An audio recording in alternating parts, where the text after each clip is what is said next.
नमस्कार. आपण पाहत आहात अन्नदाता शेतकरी न्यूज. महाराष्ट्राच्या मातीतला शेतकरी आज पुन्हा एकदा संकटात आहे. विकास हवाय की विनाशाचा महामार्ग? नागपूर ते गोवा शक्तीपीठ महामार्गाच्या नावाखाली बळीराजाच्या सुपीक जमिनीवर नांगर फिरवण्याचा डाव आखला जातोय का? परभणीत आज जे झालं ते पाहून तुमचाही थरकाप उडेल. पहा आमचा हा विशेष रिपोर्ट. पहिली मुख्य बातमी. शक्तीपीठ महामार्गाच्या जमीन मोजणीसाठी प्रशासन आज परभणीच्या सहजपूर जवळ भागात पोहोचलं. पण तिथे जे घडलं ते अभूतपूर्व होतं. महिला, तरुण आणि अबालवृद्ध शेतकरी मोजणीच्या यंत्रांसमोर आडवे झाले. आमचा जीव गेला तरी चालेल, पण जमीन देणार नाही या गर्जनेने परिसर हादरून गेला.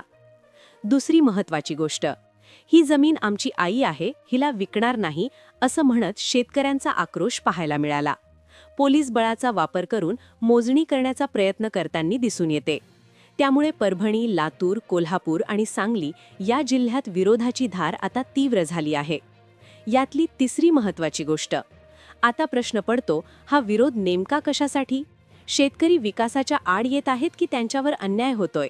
समजून घेऊया यामागची 3 मुख्य कारणं. 1. सुपीक जमिनीचा घास.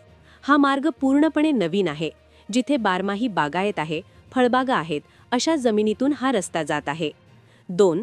पर्यायी मार्ग उपलब्ध. नागपूर ते रत्नागिरी हा महामार्ग आधीच असताना पुन्हा समांतर दुसरा मार्ग कशासाठी? हा प्रश्न शेतकरी विचारत आहेत. 3. तुटपुंजा मोबदला. सरकार जो मोबदला देतंय त्यातून दुसरीकडे जमीन घेणं अशक्य आहे. शेतकरी भूमिहीन होण्याची भीती आहे. 4. नेत्यांची प्रतिक्रिया आता समोर येत आहे.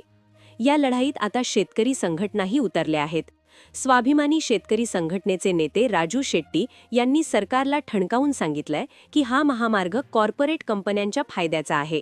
जर सरकारने बळाचा वापर थांबवला नाही तर संपूर्ण महाराष्ट्र पेटून उठेल. अन्नदाता शेतकरी न्यूजचं मत स्पष्ट आहे. विकास हवाच, पण तो शेतकऱ्याच्या चितेवर नसावा. ज्या मातीने देशाला अन्न दिलं ती माती सिमेंटच्या विळख्यात अडकवताना सरकारने विचार करायला हवा. शेतकरी बांधवांनो, हा लढा तुमच्या हक्काचा आहे. तुमच्या भागातही अशी मोजणी सुरू आहे का? तुम्हाला काय वाटतं, हा महामार्ग व्हायला हवा का? तुमच्या प्रतिक्रिया खाली कॉमेंट बॉक्समध्ये नक्की लिहा.